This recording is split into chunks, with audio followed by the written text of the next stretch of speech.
What is up, you guys? My name is Aubrey and this is my channel, and today I'm going to be talking about my Jeep Wrangler. Over the weekend, I sold my 2011 Jeep Wrangler Sahara, and this is after it being on the Turo platform being rented out full-time for just about 3 years. Now, it's been 3 years on the Turo platform, and over that period of time, I was able to make some really decent money by having it rented out.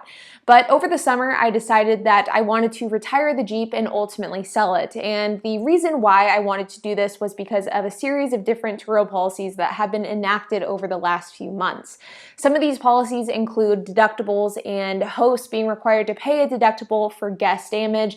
Another policy, which was a big deal breaker for me personally, was the mileage policy. Turo now controls how much you can or cannot charge for mileage overage, and as a result, having a depreciating car on the Turo platform no longer makes sense like it once did.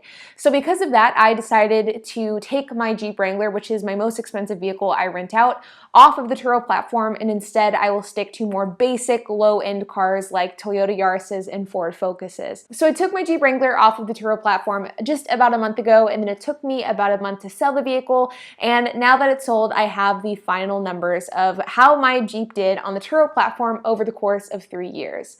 So let's get started. So let's first talk about what my Jeep Wrangler is. So my Jeep Wrangler is a two-door Jeep Wrangler Sahara. It was fully loaded with tan leather interior, navigation, and touchscreen Bluetooth. It had electronic locks, electronic windows, which for some of you who aren't familiar with Jeeps, that's actually a premium option. The fact that on an expensive car like a Jeep Wrangler, they have the wind-up old school windows is absolutely insane. And I would never spend $20,000 on a car that didn't have automatic locks and windows.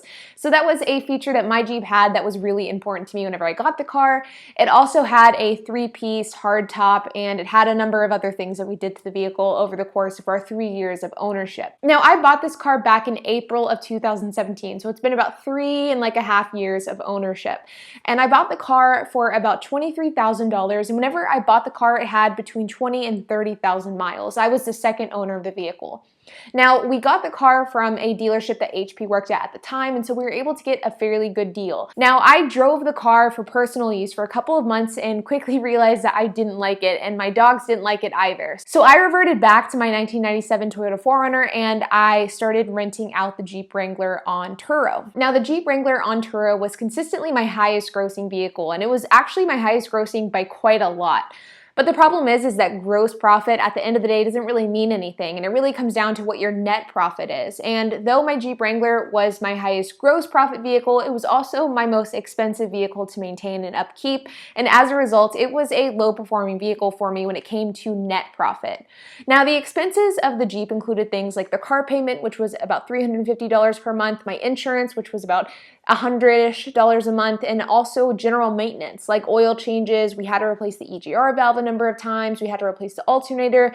The tires on the Jeep are more expensive than they are on regular cars. In fact, for my Toyota Yaris, I can replace all 4 tires for $200, whereas to replace the tires on the Jeep, they cost $200 each. So the expenses associated with the Jeep were just significantly higher than any of my other cars, resulting in really low profits month by month. Now, in 2017, the Jeep Wrangler had a gross profit of about $3,500. And that exact same period of time, it had expenses of about $1,500, which brings the net profit to $2,000 for the year of 2017. Now, in 2018, the gross profit was $9,600. The expenses were about $7,000, bringing the net profit to $2,600. Now, 2018 was an expensive year for the Jeep. The fact that it only made $2,600 profit in the entire year of 2018, whereas in the last quarter of 2017 it made $2,000, is insane to think about.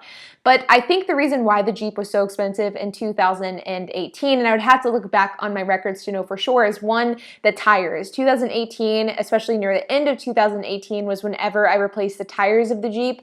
That is very expensive. I think it was like $1,100 to replace all 4 tires. The other thing about the Jeep was that in 2018 was whenever I started taking Turo seriously near the end of the year, and as a result, I was, making mistakes. I was trying to learn how to streamline operations. I was trying to grow my operations. And with that, you can sometimes have more expenses associated with your business. So in the year of 2018, the Jeep made a net profit of $2,600. Now we go on to 2019. So in 2019, the Jeep had a gross profit of just about $11,500. It had $5,000 in expenses, bringing the net profit to $6,500. Now, 2019 was a profitable year for the car, and I think a big reason for that was just having the operation so just streamlined and so efficient. And the Jeep also had some damage that was done to it over that period of time as well. The exterior paint had been chipped, and as a result, we were able to collect on that damage and then repair it a bit cheaper, which resulted in more profit at the end of the year.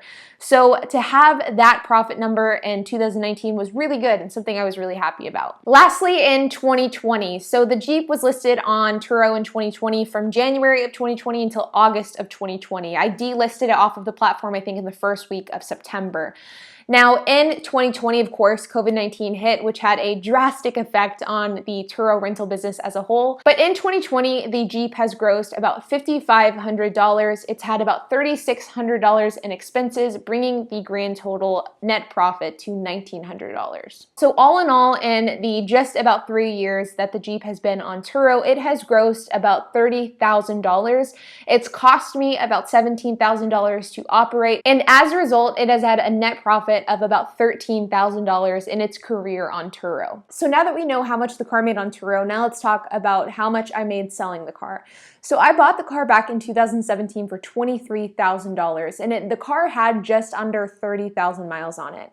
Whenever I sold the car this weekend, it had 108,000 miles, and I sold the car for $15,500. Now, I still owed $8,700 on the car, so once I paid off the note, I profited $6,800 total. And once I take into account the profit that the vehicle made over the 3 years on Turo, then that brings the grand total to $19,800. So over the course of 3 years while owning this car, I was able to own a Jeep Wrangler, see what it was like to own a Jeep, to ultimately decide that I don't want to own a Jeep again, and I'll be sticking to my 4Runner from here on out. But I was able to enjoy the car whenever I needed it. I was able to turn it into a profitable side hustle, and at the end of the day, when everything was all said and done, I was able to make a profit of $19,800 owning this car. All in all, I am super happy with my experience with the Jeep on Turo. The Jeep was what allowed me to experiment with the Turo platform. It's what introduced me to Turo, and I think without the Jeep, there's a good chance I would have never done it to begin with.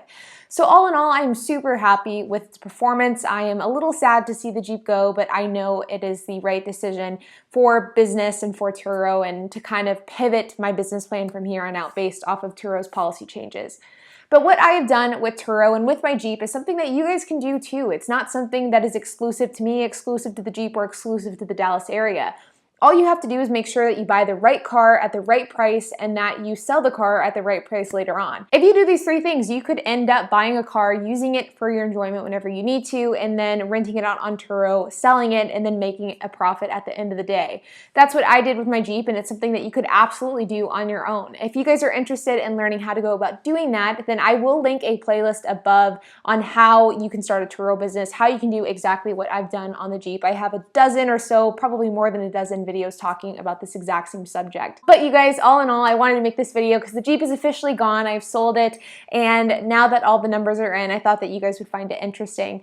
So I would love if you guys could comment down below your thoughts, if you have any questions, if you have any comments, if you have any statements to make about the Jeep. I would love to hear it, so make sure to leave a comment down below. And while you guys are at it, make sure to hit that like button, hit that subscribe button, and hit the notification bell. And I will see you guys in the next video.